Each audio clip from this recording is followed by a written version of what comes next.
اعوذ باللہ من الشیطان الرجیم، بسم اللہ الرحمن الرحیم۔ السلام علیکم ورحمۃ اللہ وبرکاتہ۔ سچی حکایت کے لیے ہمارے چینل ابراہیم امجد کو سبسکرائب کریں۔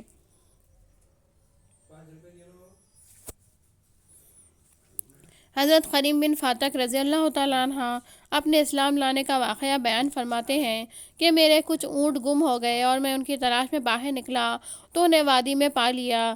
چونکہ میں تھک گیا تھا اس لیے تھوڑی دیر کے لیے وہیں سونے کے لیے لیٹ گیا اور عادت کے مطابق یہ پڑھا، نعوذ بعزیزی ھذا الوادی۔ اتنے میں نے سنا کہ کوئی کہہ رہا ہے کہ اے نوجوان، اللہ کے ساتھ پناہ مانگ جو عظمت و جلال اور فضل و کرم کا مالک ہے، اور اللہ کی توحید کا اقرار کر، اور جنوں کا مکر و طلسم تو اب پستی میں جا پڑا ہے۔ میں نے یہ آواز سن کر کہا کہ اے ہاتف، صاف صاف بتاؤ کہ تمہارا کیا مطلب ہے اور میری ہدایت کے لیے کیا طریق ہے۔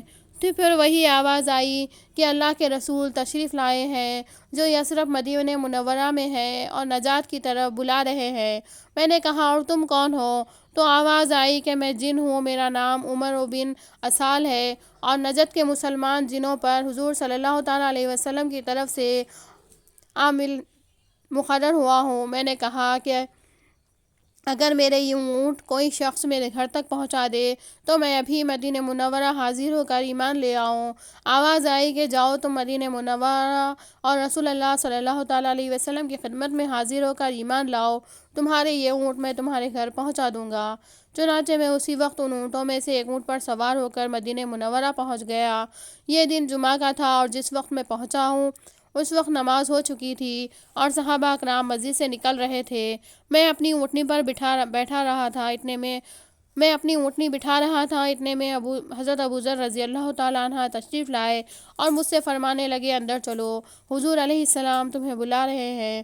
چنانچہ میں حضور صلی اللہ تعالیٰ علیہ وسلم کی خدمت میں حاضر ہوا تو حضور اکرم صلی اللہ تعالیٰ علیہ وسلم نے فرمایا، کیوں بھائی، جس نے تمہارے اونٹ تمہارے گھر تک پہنچانے کا وعدہ کیا تھا اس نے تم سے کیا کچھ کہا؟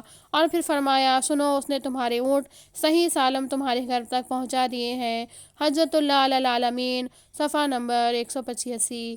ہمارے حضور صلی اللہ تعالیٰ علیہ وسلم کی عظمت و رسالت کے ڈنکے ہر جگہ بج رہے ہیں، اور یہ بھی معلوم ہوا کہ چاہے دنیا کے کسی گوشے میں کوئی بھی بات ہو، ہمارے حضور اکرم صلی اللہ تعالیٰ علیہ وسلم کو اس کا علم ہو جاتا ہے۔ صدق اللہ العلی العظیم، وما علینا الا البلاغ۔ ہمارے چینل کو لائک، شیئر اور سبسکرائب کریں۔